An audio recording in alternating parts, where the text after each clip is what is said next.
Hey everyone, it's Joe.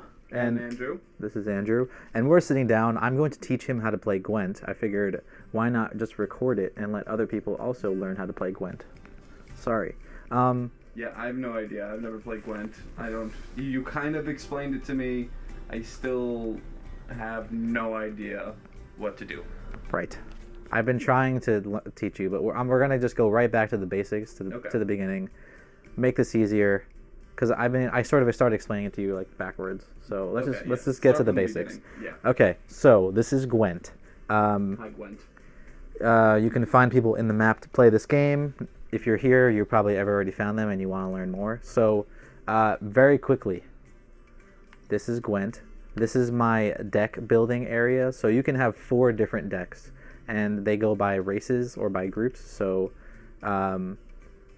right now I don't have any cards for any of the other groups, for any of the other factions, like the Scoia'tael, or the Monsters faction, or the Nilfgaardian Empire faction. So we're just going to do the Northern Realms. This is what you start with. This is the deck you start with. Cool. So I have a basic question. Sure. How do you win? How do I win? You win the game by having more power than other people. Okay. You might ask, what is power? Power is that little circle in the left-hand corner of each card, Okay. and that tells you how much power each one of the cards has. So right now, as you can see, I have most of my better cards in my deck, and then I have the poor fucking infantry guy just sitting here by himself because he sucks. I don't have enough cards to replace some of these crappier infantry cards. I don't have enough yet. I'm trying to gain more cards. I can go and buy them. And you find them throughout the game. Yes, you can go buy them from merchants, or you get them every time you beat someone in this game. So, for the first time you beat someone in this game. So, I've already built my deck. Right now, my strategy is twofold. I have some special cards, which are some of these guys right here. This is a spy card, for example. Okay. What does a spy do? A spy plays for the other team, but allows you to draw 2 cards from your deck in between rounds. Oh. So this is sort of like a desperation, or not a desperation thing, but I'm going to say, you know what, I'm going to give this guy 5+, but next round I'll be able to draw 2 cards. And that can help you in the long run. That can help you in the long run. So if you're trying to play the long game, you're going to play this card. Your team the other guy might win this round, but you're like, haha, I get 2 cards next round. There you go. Now, what about those 2 other abilities, the handshaking and the heart? So the handshaking one is players with the same family, quote unquote, will then help each other, and they'll boof each other up by adding 1+ to each one of their cards. Okay. If you play them in the same grouping. Okay. And then this one is a medic card, so when you play the medic, you get to draw another card in between rounds, I think. I could be wrong about that. Yes, choose a card from your discard pile and play it instantly. Cool. So the medic's a nice little card. Yeah, that's it. So then there's 3 classes of fighters. There's the ranged, which is indicated by the bow. Right. Then there's the sword, which is melee fighters. And then you got siege, which are these guys. They got the little catapult thing. Okay. Yeah, so this is deck building. I would say once you start playing the game more and learning it, you'll sort of figure out your strategy. I don't really have a choice right now because I don't have extra cards. Because you're limited with your choices. Right. Okay, right. But there are still strategies to play with the cards I have. So let's just start. So you press Y to start. Cool. Oh, I didn't talk about leaders. So leaders, both sides have a leader, and each leader has a special power. My leader has a power where I draw a weather-based card in between rounds. Or immediately, and it goes immediately into effect. The other guy, I don't remember. The Nilfgaardian guys, I don't remember. So, the beginning of the match, you get to pick 2 cards that you drew and redraw them. Okay, let's see the cards that you have. So I have 10 cards. They're kind of all over the place. Right. Pretty siege heavy right now. So these 2 are very offensive siege heavy cards. Then I have 2 siege support cards, which will give 1+ to the other cards, as well as the 1+ of themselves. Right. So I could play the siege strategy. That's going to be one strategy, I'm sure. Also, then I have the medic who also goes on the siege level. So that's a crazy one. Okay. Then I have some pretty strong cards as far as ranged go. I have 2 ranged cards and then the one melee fighter. So I'm doing. It's your soft spot. Right. That'll be maybe the second round. Now, speaking of the second round, you get to redraw your cards for the second round. Right, so the biggest thing that I didn't know when I first started playing this game, and most people will find out probably the hard way, is you pick 10 cards total, and then those are the only cards that you can play. So you have to really strategize. Okay, so you have 10 cards to play for 2 rounds. For 2 rounds or 3 rounds. For the tiebreaker. Right, so if both you guys win one, then you have to play another round after that to decide who actually wins. So the major problem I had when the first time I played this was I said, I'm going to just play all my cards in this round. I want to win. And then the second round I lost. And then the third round I lost because the other guy had cards left over. Right, okay. And he had nothing. I had nothing to actually play. So, and then there's weather-based cards. So weather-based cards eliminate one line of offensive capabilities from your side and then also from the other team's side. Okay, so Fighting Frost and Impenetrable Fog. Right. I'm guessing one is for one tier and the other is for another? Yes. So Biting Frost is for melee fighters and Impenetrable Fog is for the ranged fighters. Okay, cool. So it doesn't eliminate them. It moves all of those fighters that are on those levels on both sides to 1. Okay.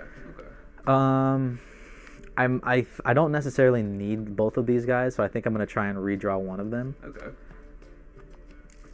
Nice. Okay, so that helps me out as far as see ranged attacks now just got big, and then I have the melee fighter. So I'm gonna do I have to redraw? I have to redraw another one. So I'm actually going to. You gonna risk it? I'm gonna risk losing Impenetrable Fog because I'm strong enough to probably beat someone outright in Impenetrable Fog, so I don't have to necessarily worry about it. Okay. So what happened? Oh my gosh, that sucked. Oh, Actually, it doesn't show you right away, but I got another one of those siege guys back. Oh, yeah. No. Okay, so I think for this round, what I'm going to do is play the melee fighter first. Okay. He's my only melee fighter.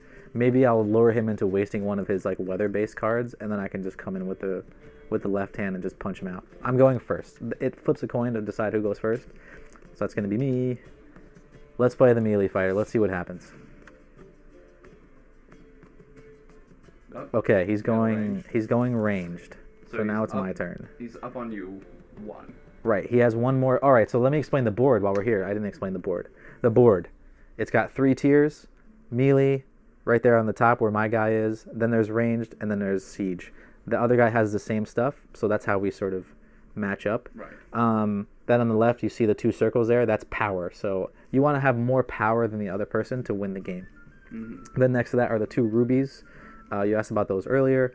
The rubies are basically telling you how many rounds you have left before you lose. So if you lose 2 rounds, the game is over. We both have not lost any rounds, so we both have 2 of our little ruby things. And the little guy down there in the left-hand corner is your leader. Yes, right? So my leader and then his leader up there. Okay. So another thing to keep in mind is you can just go over any card and press the R trigger, and it tells you what it does. In case you don't know, because it doesn't actually say it, it just shows you, you know. So I can just go over here and even see his card and see what his card does, if it has any special abilities or anything like that.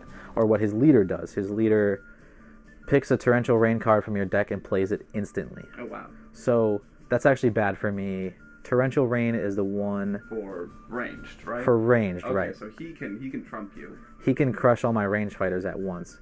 But that would also hurt all his. So I have a feeling that I can probably overpower his ranged. I'm going to just bet on that. Even if he plays his Torrential Rain, whatever bullshit, I'll still have 4 cards on the field that will give me, 4 points. Right. So I'm going to go with ranged for now and then save my siege stuff for later. Okay. Because if he plays the Torrential Rain card right now, he'd be hurting himself too. Right now, because that's the only power that he has on the field. Okay. Right. Yeah, so I'm just going to go all in on ranged and let's just see what happens. There you go, buddy. What are you going to do? He's going in on ranged as well. Okay. So that's a safe bet that you have. Right. Now what's good is if he does play his ranged thing, I have a melee fighter out there that still does +4 power, so I'm looking okay right now. Mm-hmm. I'm going to play another ranged and hope that he continues to do the same. Oh, he's going siege.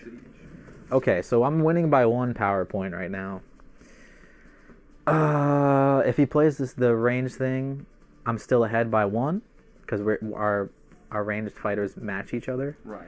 If I play another one, then I'm at risk of now going behind. So this is tough. This one's for melee fighters, so I don't want to play that yet. Yeah, I might just stick with range and just go for it and just see what happens. Okay. Because if I go my siege route right now, I'm sort of giving away. Yeah. Or I can play my medic. Or do you want to hold now after the end of the round? Do all those cards get discarded? Anything that's on the battlefield will get discarded. Discarded for the next round. Yes. So I think you should hold on for the medic. Fold at any time and sort of give up and live to fight another day. You can retreat, quote unquote, or hold or pass. I'm not going to pass, I don't think, yet. I might play one of these bad boys and then see what he does, because this is not going to hurt me that much. Right. That's smart, yeah.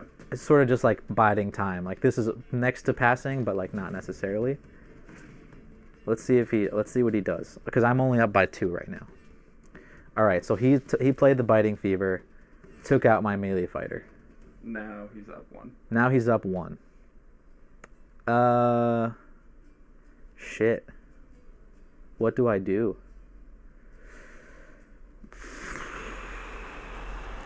Do I play my other archer and just hope that? Well, see, now you have to ask yourself, what will he do? Because if you play another archer, you'll put yourself in the lead. Right. But if he uses the fog, he'll beat you. Right. Because of his. And I can play a fog card at any point that I want to as well. Right. So maybe what I do here is, if I play a fog card, I would still lose, right? Yes. Right. Maybe it would have made sense then to play the fog card before. Mm-hmm. Yeah, he'll be up by what? By a couple points if I play the fog card. He'll be up by 2, I think, or something like that. Let's see here. 2, it'll be 3 points, and then actually you might know if he plays the fog, you'll still win. Well, you'll still have an up on him, because if it only reduces it to 1, right, then it'd be 2 for him. Nope, wait. And then he has the 3 on the top, so he'd have me. So what I'm gonna do then is I'm gonna actually play something outside of the fog to boof that up, and then if he doesn't play the fog, then I might just play the fog and ice him. Okay. Because I have a fog thing too. So I say go for it. I'd say, yeah, I'm gonna go with the siege. I can bring a card back from my deck later anyway using the medic. Mm-hmm. So let's go with one of these siege guys. It's gonna get boofed up by that guy that's out there on the field anyway. Oh, okay. So it'll still go into effect. All right. Yeah. Right. So now he's just trying to catch up. Now he's fucked because if I play my fog card, I'm still gonna have a huge advantage over him. Right. I might just play the fog card now before he does. Mm-hmm. Oh, actually, I want to make him waste his. But now you're going to run into, you don't want to waste your... I need to last next round. That's the problem. You only have, and if you win this round, you'll get an extra run. And you'll get an extra one with the medic. Yes. But you don't want to risk. Right. So, do I just waste this card? This melee card? Or do I just pass right now and hope that he doesn't beat me? Let's see here. How many cards has he played? You start with 10, so you... We both have 5 cards left. It says it like next to our names over there. Oh, there you go. Yeah. So... He still has a lot of cards.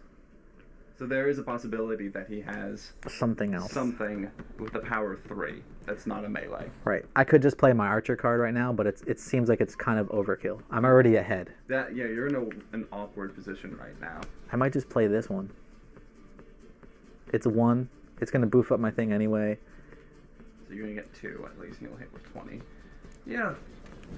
Now I'm up to 22. Oh, and it ups them as well. Because those guys work together.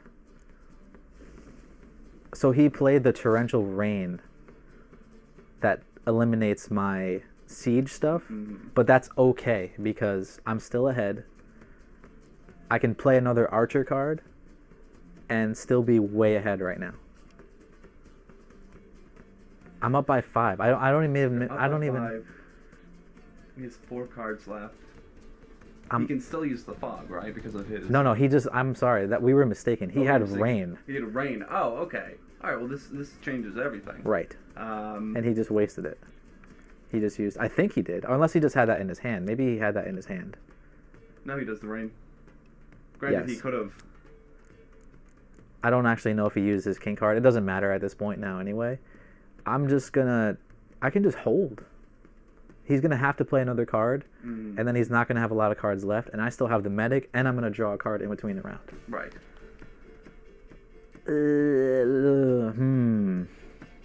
Or do I just play this archer and ensure an absolute victory on this round? And you're going to get 2 cards. Yes. One from your medic and one from your Northern Realms. Yes. Massive. So you're not going to be out of cards. I'm gonna play the archer. I'm gonna play it. This is ensuring me that I'm way ahead now. I'm up by 10 points. He'd have to waste. He passes. Yes. Okay. So he folds. He's trying to live to fight another day. Mm-hmm. It's my turn. I'm also going to pass. I maybe didn't need to play that archer, but that ensured that he said, you know what? I have no way of winning. Right. And now you have all those cards and you discard. Right. So I drew a card. Oh man, that's a really bad one. Okay, so now we're even. We both have 4 cards. I'm gonna have to just go all in and try and win this one. So I'm gonna play this bullshit guy. Go for it. Even if I use this, which will eliminate his strength, it's still just gonna be at 1 anyway. Mm-hmm. So he'll be fine. Let's see what he does now. I'm feeling him out a little bit. All right, so he plays a melee fighter actually, which is great that happens. I'm gonna wait to play this. Okay. Maybe he'll play another one, and I'm just gonna play my. Do I want to do that actually? Yeah. Wait, he has torrential. Oh, so he can actually wipe me out this round. In theory, we don't know if he used his hero ability or not. Right, I don't actually know. I think maybe it gets grayed out. I don't know. There's well, I guess we'll fucking find out. All right, let's play the medic. Let's get my card back from Purgatory. Now what card? I'm gonna go with a ranged card. I would say go for an archer because it's the safest bet right now. My strongest archer. I'm gonna bring him back. He's gonna play immediately. If he wipes out my siege characters, I still have a +6 on my archer. So we're gonna go with that one. He's back. And he's in too. He goes right in. I don't even have to waste a turn. So he's now going ranged. That's okay for me. Mm-hmm. I'm gonna just play this weather-based card. Wait, what's this one again? It's fog. That's for the ranged. Right.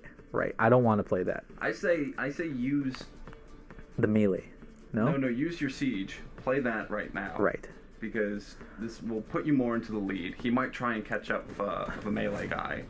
Then you use your frost, and pretty much he can't win now. Right. He's playing ranged. Okay, so that's not bad. There's no way in hell his one card is going to give him what? 12. Right. 12 points. Right. So now I'm just gonna play my melee card, negate his guy, and make him down even worse. I don't lose anything because my guy's a 1 anyway. This is his last card. That's it. The game is over. It's over. You did it. The game is over. I didn't even need to use my passive king ability. I'm just gonna pass, and now it's a wrap. There we go. There you go. And that is Gwent. That is Gwent. See how it gets pretty. You have to really think ahead. That's the biggest thing with this game is it's sort of like chess in the sense that if you're a good chess player, you know the 5 moves that you want to do ahead of time. Right. And I think with this game, it's very similar. You're thinking about what will this do to me next round, or what will this do to me in 2 rounds, or what can he do to sort of negate this. It's way deeper than you might think, but it's actually pretty fun. Yeah, it's pretty fun. So thank you so much for watching, guys. I think this is. Thanks for telling me. Yes. Now I know. Yes. If you have any more Gwent questions, leave them below this video, and I will answer them. Yes. In the YouTube comments, I will actually answer you. Look at that. I'm for the people. But yeah, thank you so much for watching, guys. This is Joe. This is Andrew. And this video is going to be on shacknews.com. You should go check us out. Thanks.